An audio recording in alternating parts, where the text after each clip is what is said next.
할렐루야, 사랑하는 주 예수교회 성도 여러분, 오늘은 1월의 마지막 날, 이 31일 수요일 주 예수 메이 큐티 시간을 통해 하나님 말씀과 하나님의 은혜가 복이 넘치는 그 시간이 되시기를 바랍니다.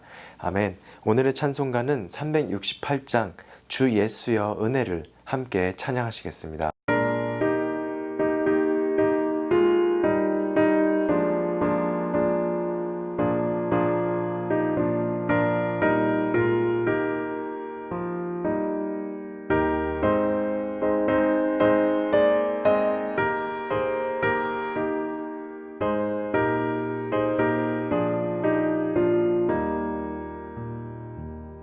주 예수여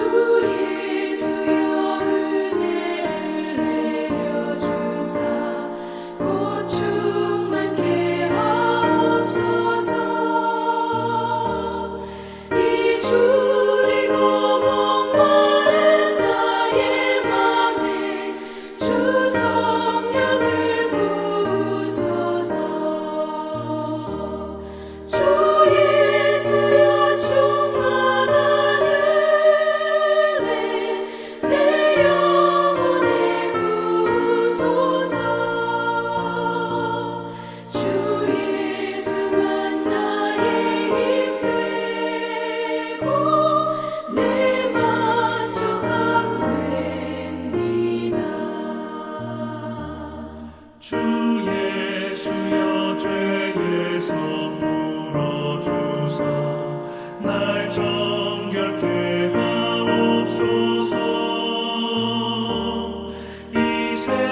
아멘. 오늘도 주님의 은혜를 간구하며 나아가는 복된 오늘 하루가 되시기를 축복합니다. 아멘. 오늘의 말씀은 마가복음 10장 46절에서 52절의 말씀, 함께 하나님 말씀 읽겠습니다. 그들이 여리고에 이르렀더니 예수께서 제자들과 허다한 무리와 함께 여리고에서 나가실 때 디메오의 아들인 맹인 거지 바디메오가 길가에 앉았다가 나사렛 예수시란 말을 듣고 소리질러 이르되 다윗의 자손 예수여 나를 불쌍히 여기소서 하거늘 많은 사람이 꾸짖어 잠잠하라 하되 그가 더 크게 소리질러 이르되 다윗의 자손이여 나를 불쌍히 여기소서 하는지라. 예수께서 머물러 서서 그를 부르라 하시니 그들이 그 맹인을 부르며 이르되 안심하고 일어나라 그가 너를 부르신다 하매 맹인이 겉옷을 내버리고 뛰어 일어나 예수께 나아오거늘 예수께서 말씀하여 이르시되 내게 무엇을 하여 주기를 원하느냐. 맹인이 이르되 선생님이여 보기를 원하나이다. 예수께서 이르시되 가라 내 믿음이 너를 구원하였느니라 하시니 그가 곧 보게 되어 예수를 길에서 따르니라. 아멘. 하나님의 말씀입니다. 하나님 말씀에 감사합니다. 여리고에 이른 예수님과 제자들은 이제 갈릴리에서 이 예루살렘으로 가는 길 한가운데 막바지 이름을 뜻하게 됩니다. 이때 이 길가에 디메오의 아들인 맹인 거지 바디메오가 앉아 있었습니다. 사실상 바디메오의 이름 자체도 이 디메오의 아들이라는 뜻을 가지고 있습니다. 그런데 이 디메오의 아들인 디메오의 아들 바디메오에 이렇게 많은 수사가 붙은 것은 마치 그를 어떤 대단한 사람처럼 소개하는 것처럼 설명되고 있는 것은 참 놀랍지 않을 수가 없는데요. 이 앞선 마가복음 10장의 본문에서 우리는 한 부자 청년은 단순히 그를 한 사람으로 소개한 것과는 크게 대조되고 있는 것을 볼 수 있습니다. 바디메오는 예수님, 곧 나사렛 예수님의 이름을 듣고 그 길 한가운데서 예수님이 오시기를 기다리고 있던 것입니다. 그리고 그에게는 예수님이 눈으로 보이지는 않았지만 그의 귀에 들린 것을 바탕으로 그가 믿음으로 예수님의 이름을 불러 외치게 됩니다. 그것도 나사렛 예수의 이름을 부르기보다 다윗의 자손 되시는 메시아로서의 이름을 부른 것이죠. 여러분도 알다시피 이 나사렛 예수는 사람들이 흔한 이름 중에 특정 지역 출신 그리고 인간으로서의 그 면들을 강조할 때 우리가 예수님을 나사렛 예수로 부르는 것을 볼 수가 있습니다. 그리고 예수님을 이 다윗의 자손이라고 부른 것은 그 사실을 알고 있었지만 아직은 또 비밀로 유지해야 했던 그 제자들을 제외하고는 아무도 그렇게 부르던 적이 없습니다. 그런데 예수님을 왕으로 다윗의 자손으로 메시아로 크게 외친 것은 바디메오가 처음이었던 것입니다. 이 마가복음에선. 그래서 이 사실에 대해서 이 주변의 사람들도 그렇게 제자들은 그를 만류하고자 했을 것입니다. 그런데 바디메오는 예수님께서 다가오심을 느끼면서 예수님께 이 자신을 불쌍히 여겨달라고 외치는 것입니다. 이는 예수님께 자신에게는 아무것도 없으므로 오직 예수님의 도움의 손길이 필요함을 외치고 있는 것이죠. 이는 아까도 우리가 말씀드렸던 것처럼 부자 청년의 접근과도 크게 대조됨을 볼 수 있는데요.